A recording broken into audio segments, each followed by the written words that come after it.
Hello everyone, इस video में हम क्लास थर्ड की मैथमेटिक्स वर्कशीट नंबर 30 देखने वाले हैं। डेट है इसकी 22 फरवरी 2022, वीक 6 चल रहा है और वर्कशीट की थीम है प्लेसेस वी गो। चलिए देखते हैं। सबसे पहले चित्र पहली दी गई है, इसको हम देख लेते हैं। दिए गए चित्रों को एक जैसा बनाने की कोशिश की गई थी, परंतु बनाते समय चित्र दो में कुछ गलतियां हो गई हैं। आपके इन्हीं 4 गलतियों को ढूंढकर अपने अध्यापक या अध्यापिका के साथ साझा कीजिए। तो कोई 4 गलतियां यहाँ से हमें ढूंढनी है, जल्दी से हम लोग फाइंड आउट करते हैं, जो कि 4 मिस्टेक्स जो भी हैं उन्हें हम ढूंढ लेते हैं। तो फर्स्ट मिस्टेक यहाँ पर क्या देखने को मिल रही है, इसके लिए आप थोड़ा जूम करेंगे और यहाँ से ढूंढेंगे कि कौन सी मिस्टेक है फर्स्ट। ठीक है, तो आप ज़रूर ढूंढिए। तो यहाँ मैं भी थोड़ा जूम कर ढूंढने की कोशिश करती हूँ। फर्स्ट मिस्टेक मिल गई है कि यहाँ पर देखो इस तरीके से लाइन बनी हुई है, लेकिन यहाँ पर देखो इस तरीके से लाइन बनी हुई है, तो ये हमारी फर्स्ट मिस्टेक हो गई ना। सेकेंड मिस्टेक देखो, मैं सर्कल करती जा रही हूँ मिस्टेक्स पर, आप भी सर्कल कर सकते हैं। अब दूसरी गलती हम लोगों को ढूंढनी है। दूसरी गलती यहाँ पर ये है कि यहाँ पिक्चर इस तरीके से लगी हुई है, ठीक है, इस तरीके से शेप बनी हुई है, लेकिन देखो यहाँ पर पिक्चर की इस तरीके से शेप बनी हुई है। ठीक है, तो ये हमारी दूसरी मिस्टेक है। अगर आपको अभी भी मिस्टेक नहीं पता चली तो आप देखो इन दोनों पिक्चर्स में आपको थोड़ा थोड़ा अंतर दिख रहा होगा, आप जूम कर देख सकते हो, थोड़ा थोड़ा अंतर है। तो ये हमारी दूसरी मिस्टेक हो जाएगी। तीसरी मिस्टेक हम लोग यहाँ से ढूंढते हैं, क्या होगी। देखिए यहाँ पर कोई भी बूंद नहीं है, लेकिन यहाँ पर देखिए एक बूंद गिरी हुई है, तो ये हमारी तीसरी मिस्टेक हो गई।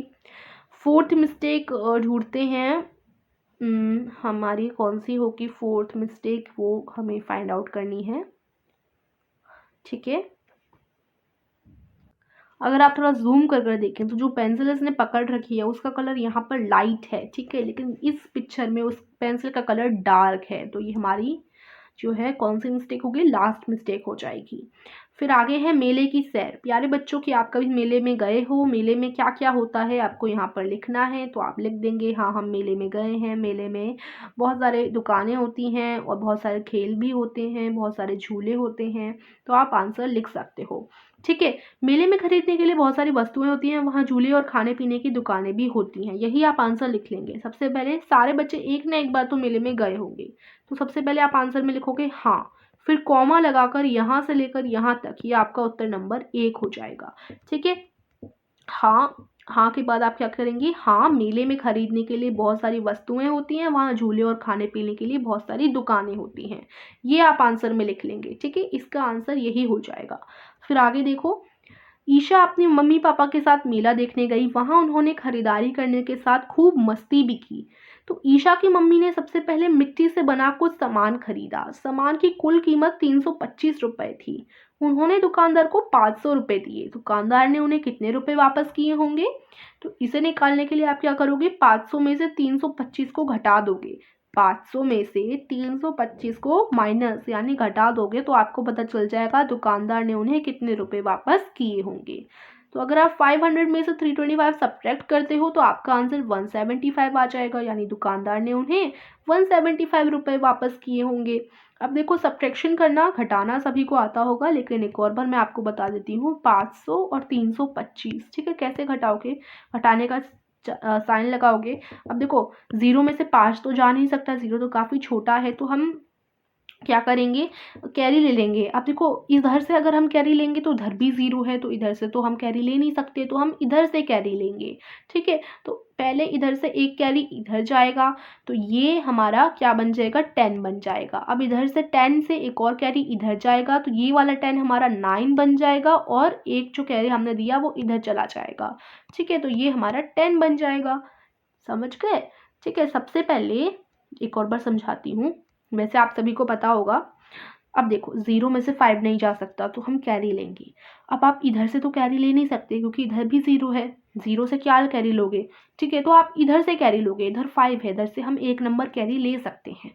तो अभी डायरेक्ट ऐसे नहीं पहुंचा सकते आप इस वाले 0 के पास, पहले आप इससे आगे पे पहुंचाओगे, फिर ये आपको इधर पहुंच जाएगा। ठीक है, तो 5 से हम एक कैरी लेंगे इस वाले 0 के पास, तो ये वाला 0 हमारा 10 बन जाएगा। अब ये वाला 0 10 बन गया। अब तो ये वाला 0 इधर 10 से कैरी ले सकता है ना, तो अब इस 10 से एक नंबर कैरी ये 10 इधर दे देगा। तो अब अगर 10 से एक नंबर चला जाएगा इस तरफ, तो इधर 9 हो जाएगा। और देखो यहाँ से भी एक कैरी लिया था तो 5 ना होकर इधर 4 हो जाएगा, और इधर से इसने एक कैरी ले लिया तो यहाँ इधर 9 बच गया, और यहाँ पर 10 हो गया। समझ गए?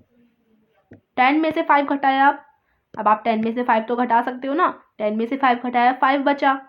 9 में से 2 घटाया, 9 में से 2 घटाया तो कितने होंगे आंसर? 8 हो जाएगा। फिर यहाँ 4 बचा था, 4 में से 3 घटाया तो 1 आंसर बचा। ठीक है, ओके। तो इस तरीके से यहाँ पर ना 7 आ जाएगा, 1 मिनट, 7। ठीक है, तो इस तरीके से 175 आपका आंसर हो जाएगा। ठीक है, तो अब क्या आंसर आ गया? 175। उसके बाद आगे चलिए, खरीदारी करने के बाद तीनों ने मिलकर झूला झूला जिसमें कुल 180 रुपये खर्च हुए। झूले वाले ने उसके पापा को 20 रुपये वापस किए। उन्होंने झूले वाले को कितने रुपए दिए होंगे? तो देखिए 180, ठीक है, 180 खर्च हुए और झूले वाले ने उसके पापा को 20 रुपये वापस किए, तो उन्होंने झूले वाले को कितने रुपए दिए होंगे? तो 180 प्लस 20 करोगे तो यानी 200 रुपये, 200 रुपये उसने झूले वाले को दिए होंगे। फिर तीनों ने मिलकर पाव भाजी खाई जिसका कुल 240 रुपये बिल आया। मम्मी ने पाव भाजी वाले को 500 रुपये दिए। दुकानदार ने उन्हें कितने रुपए वापस किए होंगे? तो इसके लिए भी 500 में से 240 आप घटाओगे तो आंसर आपका 260 आ जाएगा। ठीक है, फिर देखिए आखिर में ईशा और उसकी मम्मी ने आइसक्रीम खाई। दोनों ने आइसक्रीम की कीमत कितनी थी? 100 रुपये थी दोनों की आइसक्रीम की कीमत। बताइए उन्होंने खाने पीने पर कुल कितने रुपए खर्च किए? तो देखो 100 रुपये आइसक्रीम के लिए और ऊपर पाव भाजी के लिए 260 रुपये खर्च किए थे। तो 200 यहाँ पर 240 रुपये खर्च किए थे पाव भाजी के लिए। क्यों किए थे? देखो यहाँ लिखा है ना जिसका कुल बिल 240 रुपये था, तो 240 रुपये पाव भाजी पे खर्च किए, 100 रुपये आइसक्रीम पे खर्च किए। तो कुल 240 प्लस 100 को जोड़ दें तो 340 रुपये उत्तर आ जाएगा, यानी उन्होंने खाने पीने पे कुल 340 रुपये खर्च किए। अब आखिरी प्रश्न है, घर आकर मम्मी पापा ने खर्च किए हुए रुपयों का भी हिसाब लगाया। क्या आप हिसाब लगाने में उनकी मदद करोगे? बताइए उन्होंने कुल कितने रुपये खर्च किए होंगे? तो देखो सबसे पहले यहाँ पर उन्होंने खर्च किए थे 325 रुपये, और फिर आगे झूले पर 180 रुपये खर्च हुए। उसके बाद आगे बढ़कर कुल बिल देखिए, फिर आइसक्रीम पाव भाजी पर 240 रुपये खर्च हुए और 100 रुपये खर्च हुए आइसक्रीम पर। तो इन सभी पैसों को जोड़ देना, 325, 180, 240 और 100, इन सबको अगर आप जोड़ेंगे तो प्लस करना सभी को आता है। प्लस करने के बाद हमारा आंसर आ जाएगा 845 रुपये। तो यानी उन्होंने कुल मेले में 845 रुपीज़ खर्च किए। ठीक है, तो ये हमारी आज की वर्कशीट थी। हमारे चैनल पर कंट्रीज क्विज चल रहा है, अगर आप खेलना चाहते हो डिस्क्रिप्शन में लिंक दे दूंगी, डिस्क्रिप्शन में जाकर आप लोग उसमें ज़रूर, वीडियो की लिंक है, आप जाकर ज़रूर देख लीजिएगा। ठीक है, सो आई होप आज की वर्कशीट आपको समझ आई होगी, क्लियर हो गई होगी। सो वीडियो को लाइक और चैनल को सब्सक्राइब जरूर कर दीजिएगा। Meet you soon in the next video. Till then take care, bye bye and thank you for watching.